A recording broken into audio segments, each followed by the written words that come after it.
एक बार चीन के एक हिस्से में बहुत बड़ा मठ था, जहाँ लगभग 500 भिक्षु रहते थे। वह सभी अपने गुरु के मार्गदर्शन में खुद को जानने का अभ्यास करते थे। एक दिन एक लड़का उस मठ में शिष्य बनने के लिए आया। उसने मास्टर से कहा, मास्टर, मैं खुद को जानना चाहता हूँ। मैं सच की तलाश कर रहा हूँ। मैं पता लगाना चाहता हूँ कि सच क्या है। मास्टर ने उसकी ओर देखा और कहा कि अगर तुम सच जानना चाहते हो तो तुम्हें अपना पूरा जीवन दांव पर लगाना होगा, और सच को जानने में तुम्हारा पूरा जीवन भी लग सकता है। फिर भी इस बात की गारंटी नहीं है कि तुम्हें इस जीवन काल में सच का पता लगेगा या नहीं। मास्टर ने फिर कहा, क्या तुम इसके लिए तैयार हो?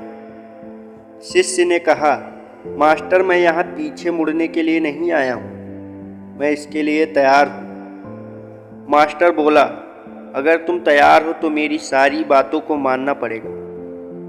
आज से तुम एक काम करो, इस मठ में लगभग 500 भिक्षु रहते हैं। तुम उनके लिए चावल कूटने का काम करोगे, और तुम सुबह से शाम तक सिर्फ चावल कूटने का काम करोगे। चावल कूटने के अलावा किसी और काम के बारे में सोचना भी मत। बस इस रास्ते में चलते रहना और दोबारा मेरे पास मत आना। ज़रूरत पड़ने पर मैं खुद तुम्हारे पास आऊँगा। उस लड़के ने गुरु के सारे आदेशों का पालन करते हुए चावल कूटना शुरू कर दिया। उस मठ में 500 शिष्य थे।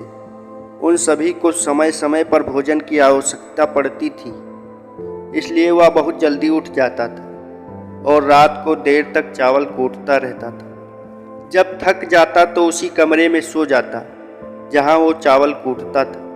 वहाँ पर कुछ दिन, कुछ हफ्ते और कुछ महीने बीत गए, लेकिन वो किसी से बात नहीं करता था और ना ही कोई उससे बात करने के लिए उसके पास आता था। अगले कुछ महीनों तक चावल कूटते हुए उसके मन में पुराने विचार आते रहे, लेकिन उन विचारों को कोई नया विषय नहीं मिला, तो वह अपने आप ही मिट गए। धीरे धीरे उसके मन में विचार कम होने लगे और कुछ सालों बाद तक तो अपना नाम ही भूल गया। वह हमेशा चुप रहता और विचारहीन अवस्था में बस चावल ही कूटता रहता।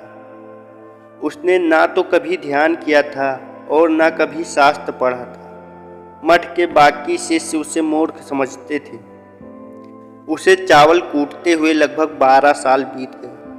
12 साल बाद एक दिन मास्टर ने घोषणा की कि मेरा आखिरी समय आ रहा है और मुझे अपना उत्तराधिकारी चुनना है, जो मेरे बाद मठ का मुखिया होगा। इसलिए मेरा कोई भी शिष्य है जिसे लगता है कि उसे आत्म साक्षात्कार हो गया है और उसने खुद को जान लिया है, तो रात को मेरे दरवाजे के पास आकर इस दीवार पर कुछ पंक्तियाँ लिखे, जिसमें उसकी जिंदगी का सारा अनुभव समाया हो। दूसरे दिन कई शिष्यों ने ऐसा करने के बारे में सोचा, पर मठ के प्रमुख शिष्यों में से एक ने वहां जाकर कुछ पंक्तियां लिखी। उसे बौद्ध धर्म ग्रंथों का बहुत ज्ञान था। सभी शिष्यों को लगता था कि वो इस मठ का उत्तराधिकारी बन सकता है। उस मठ के प्रमुख शिष्य ने उस दीवार पर लिखा कि मन एक दर्पण की तरह है, जिस पर विचारों और इच्छाओं की धूल जमा हो जाती है। इस धूल को हटाने के लिए ही ध्यान है। जिसकी धूल हट जाती है और मन का दर्पण साफ हो जाता है, वो मोक्ष को प्राप्त कर लेता है।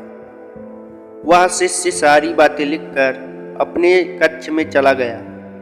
अगली सुबह जब मास्टर उठे और उन्होंने इन पंक्तियों को देखा, और उन्होंने कहा कि किस बेवकूफ़ ने यह सब कचरा मेरी दीवार पर लिखा है। वो शिष्य जिसने यह लिखा था वो चुप रहा। हालांकि उसने जो पंक्तियाँ लिखी थी वो ज्ञान से भरी थी, लेकिन यह सब किताबी ज्ञान था। वो शिष्य बहुत चालाक था। उसने पंक्तियाँ तो लिखी, लेकिन उसके नीचे अपने हस्ताक्षर नहीं किए, क्योंकि वह स्वयं इसके बारे में निश्चित नहीं था कि ये सही है या नहीं, क्योंकि उसे आत्म साक्षात्कार नहीं हुआ था।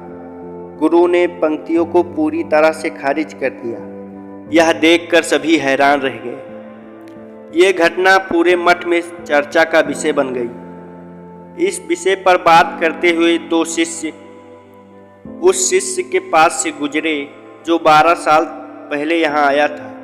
उन दोनों शिष्यों की चर्चा सुनकर वह हंस पड़ा। दोनों शिष्य ने उसे पूछा कि तुम क्यों हंस रहे हो। दोनों शिष्यों की नज़रों में वह चावल कूटने वाला सिर्फ एक तुच्छ भिक्षु ही था। किसी ने उसे ना तो कभी ध्यान करते हुए देखा था और ना ही कभी शास्त्र पढ़ते हुए। हर कोई उसे मूर्ख समझता था। उस मठ में बहुत बड़े बड़े विद्वान रहते थे, लेकिन उस चावल कूटने वाले को किसी से कोई मतलब नहीं था। इसलिए वह दोनों शिष्य उसे मुस्कुराता हुआ देखकर चकित रह गए। उन्होंने फिर उससे पूछा कि तुम क्यों हंस रहे हो। उस शिष्य ने जवाब दिया, मैं इसलिए हंस रहा हूँ कि मास्टर जी सही बोल रहे हैं। यह सब पंक्तियाँ तो कचरा हैं, इन पंक्तियों का कोई मूल्य नहीं है। वो दोनों शिष्य चौंक गए। उन्होंने उससे पूछा कि क्या तुम ऐसी पंक्तियाँ लिख सकते हो जो इससे बेहतर हों। फिर चावल पीसने वाले ने जवाब दिया, नहीं, मैं अनपढ़ हूँ, लेकिन हाँ, मैं कुछ पंक्तियाँ कह जरूर सकता हूँ। अगर तुम उन पंक्तियों को लिख सकते हो तो मैं तुम्हारे साथ जाने के लिए तैयार हूँ। उन दोनों शिष्यों ने कहा, ठीक है। वे मास्टर के कमरे के पास गए और चावल कूटने वाले ने कुछ पंक्तियाँ बोली और दूसरे शिष्य ने उसे दीवार पर लिख दिया और उन पंक्तियों के नीचे लिख दिया कि चावल कूटने वाला। उन्हें लगा कि मास्टर इस पर भी गुस्सा करेंगे। चावल पीसने वाले ने जो पंक्तियाँ लिखने के लिए कहा था वह बहुत ही अद्भुत थी और वो पंक्तियाँ इस प्रकार थीं कि मन तो एक भ्रम है, ना तो मन है, ना ही मन का कोई दर्पण है, और जब मन ही नहीं है तो धूल कहाँ ठहरेगी। जो ये जानता है वो सच को जान गया। जब गुरु ने ये पंक्तियाँ देखी तो सुबह उठकर चावल कूटने वाले के पास गए। वो सो रहा था। मास्टर ने उसे जगाया और कहा कि ये लो मेरी छड़ी और मेरे वस्त्र, और आज से तुम ही मेरे उत्तराधिकारी हो। लेकिन इस मठ को छोड़कर कहीं दूर चले जाओ, क्योंकि इस मठ में बहुत सारे विद्वान हैं जो खुद को तुमसे ज़्यादा श्रेष्ठ मानते हैं। इसलिए तुम्हारे प्राणों को खतरा बना रह सकता है। वे लोग अज्ञानता के चक्कर में तुम्हें मार भी सकते हैं। वो इस बात को बर्दाश्त नहीं कर सकते कि एक साधारण सा चावल कूटने वाला उनसे ज़्यादा विद्वान निकला। तुम्हें वह सारा ज्ञान हो गया है जो मुझ में है। तुम्हें यह सारा ज्ञान चावल कूटते कूटते हुआ है, और मुझे पता है कि तुम जहाँ भी जाओगे लोग तुम्हारे पास आने लगेंगे, क्योंकि जब कोई फूल खिलता है तो उसकी महक हर तरफ फैलने लगती है। उसने अपने गुरु के पैर छुए और रात को ही वहाँ से चला गया।